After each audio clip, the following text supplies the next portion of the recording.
Muy bien, ya a partir de ese punto vamos a empezar a hablar de lo que es la programación orientada a objetos, ¿sí? Vamos a hablar inicialmente de algunos conceptos, luego hablaremos de la sintaxis que vamos a utilizar, algunos ejemplos y la semántica que vamos a manejar.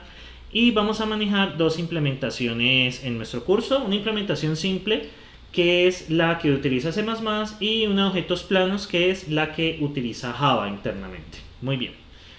Entonces, para hablar un poco de ¿los objetos qué son? Los objetos son abstracciones del mundo real, ¿sí? Por ejemplo, yo puedo ver un animal como un gato o un perro, ¿cierto? Un gato pues tiene unas características, una edad, un color, tiene un número de dientes, tiene un peso, entre otros. Y un perro también pues tiene esas mismas características, unas, por ejemplo, velocidad, número de patas, bueno, en fin. Entonces, hay una relación entre esto y los objetos. Esto que les estoy hablando, estos atributos corresponden al estado que tiene actualmente un perro. Si tú comparas dos perros, ellos pueden diferenciar en sus características, es decir, en su estado. Por ejemplo, un perro puede tener 8 años versus un perro que puede tener apenas 2 años, entre otros. Y estos objetos relacionados con el mundo real también tienen un comportamiento. Por ejemplo, un gato puede emitir un sonido, un gato maulla, un perro pues hace guau guau. También un gato puede correr, un perro puede morder, entre otros, ¿sí? Y de acuerdo a eso nosotros hacemos la abstracción hacia nuestro mundo de computación, ¿cierto? A través de los objetos.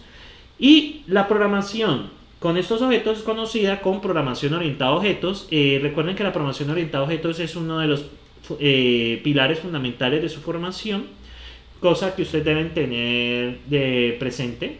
Y además que la habilidad en este tipo de programación pues les ayuda a resolver la mayoría de problemas que ustedes van a encontrar en su vida profesional. Ahora, ¿en qué consiste un programa orientado a objetos? Fundamentalmente son un conjunto de objetos que se comunican entre sí a través de mensajes. Eso vamos a irlo viendo un poco más detalle. En la programación orientada a objetos, un objeto consiste de campos, como les mencioné, atributos y métodos para poder acceder y manejar esa información. Bien, y una operación llamada un método es vista como el envío de el nombre del método y sus argumentos a manera de un mensaje. Es decir, los objetos se comunican entre sí, bueno, y uno se comunica con los objetos a través de los mensajes que se le envían a través de los métodos. Bien, muchas veces es necesario trabajar con objetos con comportamientos similares. Por ejemplo, un gato y un perro, ¿sí? Pues tienen características similares. Tienen un color, tienen un número de patas, tienen un número de dientes, tienen un peso, entre otros. Bueno, dado que esos dos, el gato y el perro, tienen el comportamiento similar, pues yo podría decir, bueno, yo los agrupo y voy a llamar algo que se llama animal. ¿Qué animal agrupa a lo que son las características del gato y el perro? Esta especie de plantilla es conocida como clase. La clase fundamentalmente es una plantilla de la cual derivamos objetos. ¿Cuál es la diferencia entre objeto y clase? Clase solo define qué atributos y qué métodos va a tener. Mientras cuando uno define un objeto, uno les da valor, ¿sí? Para un atributo, por ejemplo, un gato, pues digamos, tiene 2 años, un perro tiene 5 años y así. Y los objetos son instancias de alguna clase. Bien, a veces se necesita definir una nueva clase, ¿cierto? Pero que solo tiene algunas pequeñas modificaciones. Pensemos en nuestra clase animal, ¿sí? Entonces yo puedo decir, bueno, un mamífero, un reptil y un ave, ¿cierto? Los tres son animales, ¿sí? Y pues comparten características similares, pues tendrán un color, tendrán una edad, tendrán un peso, entre otros, pero estos elementos específicamente tienen sus propios atributos. Por ejemplo, un ave tiene, digamos, velocidad en el aire, cosa que, por ejemplo, no tiene un reptil ni un mamífero, porque pues el ave puede volar.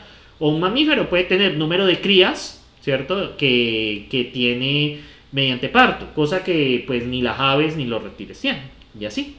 Entonces, de acuerdo a esto, pues yo puedo crear esas tres clases, ave, reptil y mamífero, a partir de la clase animal. A esa relación se le conoce como herencia, es decir, que hereda o extiende una clase existente. Bien, el polimorfismo es otra característica muy importante de la programación orientada a objetos.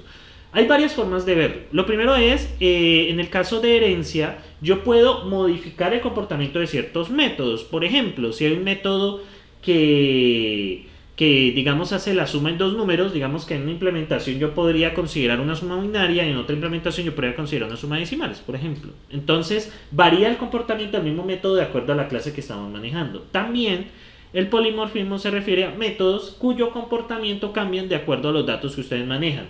El ejemplo clásico de esto es el operador más en algunos lenguajes de programación. Si usted manda dos números, los suma, pero si usted envía lo que son dos strings, va a ser la operación de concatenación. Como ven, la respuesta cambia de acuerdo a los datos. Esto es que el método es polimórfico, es decir, de acuerdo a los datos que usted manda, usted puede emitir una u otra respuesta. Muy bien. En general, las características de un lenguaje orientado a objetos, ¿qué son? Los objetos encapsulan el comportamiento, ¿cierto? Y el estado almacenado en los campos. ¿Sí? El objeto es una especie de cajita que nos protege el estado, es decir, los campos, y nosotros lo que hemos de hacer es básicamente modificar o conocer esos datos a través de los métodos. Las clases agrupan objetos que solo difieren en su estado. La herencia permite a nuevas clases ser derivadas de algunas clases existentes, y el polimorfismo permite que un mismo tipo de mensaje pueda ser enviado a objetos de diferentes clases, como les menciono. Muy bien, ya a partir de este punto vamos a hablar un poco de la sintaxis, ya para entrar a lo que sería la programación de estos objetos en nuestro lenguaje de clase.